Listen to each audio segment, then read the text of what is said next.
আসসালামু আলাইকুম প্রিয় দর্শক, আপনারা সবাই কেমন আছেন? আশা করছি সবাই ভালো আছেন।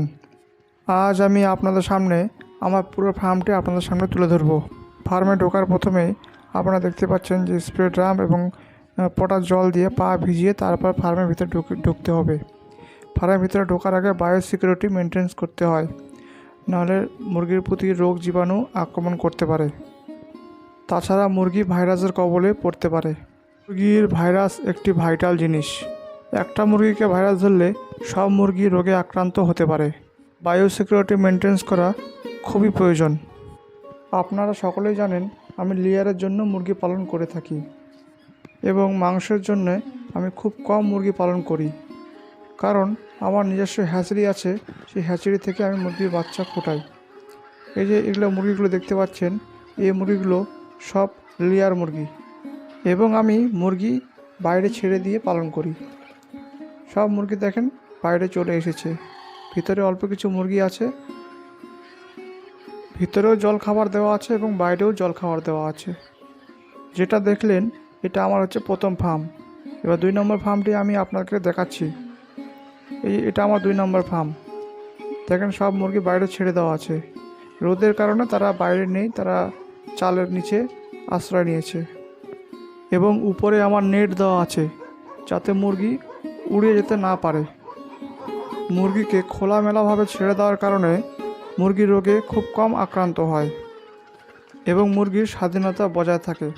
তারা ইচ্ছে মতো ঘরে প্রবেশ করে এবং ইচ্ছে মতো তারা বাইরে বেরিয়ে চলে আসে।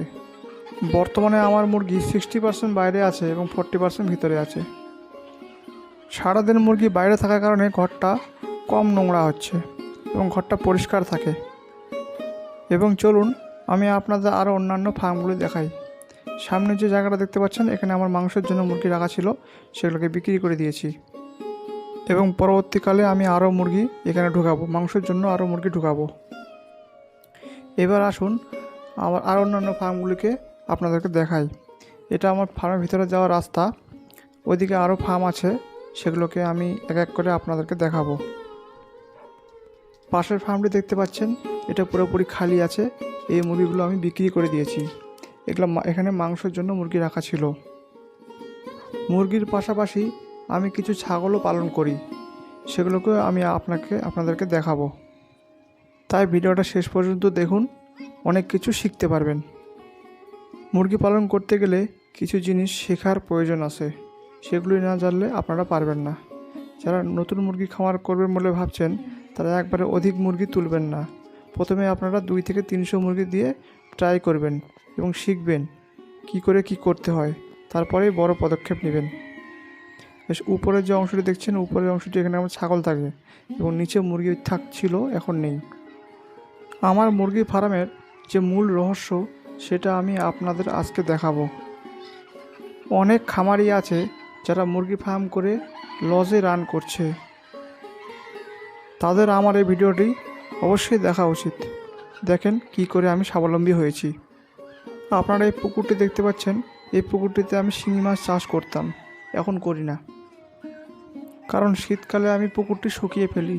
না হলে শীতকালে পুকুরের ঠান্ডা হাওয়া মুরগি গায়ে লাগবে এবং মুরগি রোগে আক্রান্ত হবে। শীতকালে মুরগিকে ঠান্ডা লাগতে দেওয়া যাবে না, ঠান্ডা লাগলে মুরগিকে সর্দি হতে পারে। আমার বেশিরভাগ মুরগি আমি লেয়ারের জন্য পালন করি। আমি ডিম উৎপাদন করে বাচ্চা ফুটিয়ে তারপর বাজারে সেল দিই। এর সামনেও আমার একটা ফার্ম আছে। এই যে ফার্মটা দেখেন, এটা আর একটা ফার্ম, এটাও লেয়ারের জন্য ছাড়া আছে। আপনাদের মনে অবশ্যই একটা প্রশ্ন জাগতে পারে, আমি এতগুলো মুরগিকে কি খাওয়াই? আসুন তবে আমি আপনাদেরকে দেখাচ্ছি আমি কি খাওয়াই। এই দেখেন, আমি নিজেই খাবার উৎপাদন করি। এটা আমার ফিড মিল। অনেক কিছু মেডিসিন দিয়ে, ভুট্টা, সয়াবিন, অনেক কিছু মেডিসিন দিয়ে আমি নিজেই খাবার মিক্সার করি এবং মুরগিকে খাওয়াই, যার ফলে আমার খাবারের বস্তা কিনতে হয় না এবং মুরগির খাবারের কস্টিং অনেক কমে যায়। এবং মুরগির খাবারের কস্টিং কমে গেলে আমাকে অন্যান্য ফার্মের মতো লজে রান করতে হয় না। মুরগির খামারের সবথেকে বড় খরচা হচ্ছে মুরগির খাবারের খরচা। আমি সেটাকে মেনটেন্স করি বলে আমি স্বাবলম্বী হতে পেরেছি। আমার এই ভিডিওটি কেমন লাগলো সেটা অবশ্যই কমেন্টে জানাবেন।